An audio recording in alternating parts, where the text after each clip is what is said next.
Our next guest started out her journalism career in the world of far-right media, from the Daily Caller to Breitbart. She had a front-row seat for the evolution of the alt-right movement. She shares those experiences in her new book titled The MAGA Diaries, My Surreal Adventures Inside the Right Wing and How I Got Out. And the book's author, national correspondent for Puck News, Tina Nguyen, joins us now. Tina, I love reading your dispatches from MAGA world and from the right, because they've always read like someone who actually understands the thinking. I mean, it's great. It's great reporting because, like you said, you've been there, you've done that. It's kind of like the conversation we just had about the evangelical church. Talk about your journey and talk about the book and talk about what you've learned through the years.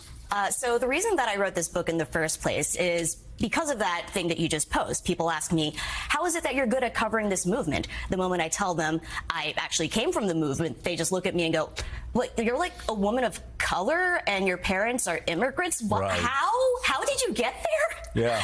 And the more I dug into it, the more I realized it was a combination of being in that immigrant environment, not knowing how American society worked and what it took to establish yourself and get a career, and a massive love of the founding fathers as a kid growing up in Boston. Right. But the moment that I found this school called Claremont McKenna and noticed that there were these research institutions involved that would literally study the founding fathers for a living, and they would pay me for it and give me a career in it, I was like, oh yeah, that sounds great. Yeah. Let's do it. Yeah. And from that, I started going down this weird path of doors opening to me, people who were powerful reaching out to me, being like, oh my God, you seem talented. Let's give you all these internships in journalism. Let's become your official mentors. Let's connect you with jobs.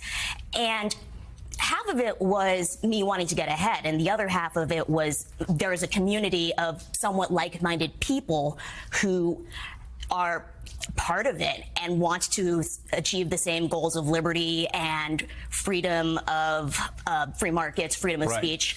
At a certain point, though, it got to a barrier where I was like, okay, you're asking me to do journalism, but you want me to take it out of the context of something that would make it, that would be like present the truth. Right. I literally had an editor at one point who, at this publication called the Colorado Observer, who asked me to write all these negative pieces about Colorado congressmen. And I was like, wait, the thing that you're accusing this guy of was also done by a Republican. And he goes, well, the thing is, like, everyone writes about the Republican. We have to write about the Democrat. Right. And then I looked into his background and realized that he worked for a Koch brothers network, never had a job in journalism at all. Right. That was the moment I left. Yeah. And so you got a pretty amazing story. Your parents were immigrants. They fled Saigon. Ended up in Boston. I guess that is a question for a lot of people. They say, well, how do you get involved being an immigrant in this sort of brand of politics or that sort of brand? What I've always found, what I've always told people is, if you want to find people who love America, who believe in the American dream, who are like all in, talk to an immigrant. Oh. They've come here, and that's why when a lot of people say, wait, why are immigrants, why are they becoming Republican? Because Republicans brand it much better. Oh my God! The flag. Vietnamese Americans are like the most MAGA Trump supporters you will ever find out there. Like, I was at the January 6th election, the January 6th riots, full of South Vietnamese flags, and the immigrants that do come to America these days are escaping persecution, instability in their own home countries, but they directly attach it to the idea of socialism. And so when they see socialism in the Democratic Party trying to take over America, they go like, oh no, we escaped that back then. We do not want this. So Vietnamese Americans, Cuban Americans, Venezuelans, Chinese Americans who are Nicaraguans, freaked out about the CCP. Yeah. Yeah. So I wanted to ask you about the right-wing media ecosystem, because it's so misunderstood, especially in the Democratic Party and by so many. It's like, I don't know, it's a big black hole out there. And obviously it's quite effective in reaching people and getting people engaged. So this week, for example, Trump did this Fox town hall. He was kind of normal Trump in that Fox town hall, right? But then he's in the courtroom and he's yelling like a maniac. My assumption is that yelling in the maniac in the courtroom is like, that's for the right-wing media ecosystem. Fox is for the normie people-ish who are conservative and are watching Fox. But tell us, like, what are people misunderstanding? What should they know about how the ecosystem works and how Trump's what he's saying in the courtroom is like distributed and impacting and engaging the right wing? So there's a concept I talk about in the MAGA Diaries called the infinite fringe. I think when most Democrats think about the conservative media, they always believe it's an ecosystem, like this walled garden where there's a person at the top who says this is conservative and this is Republican, this is not.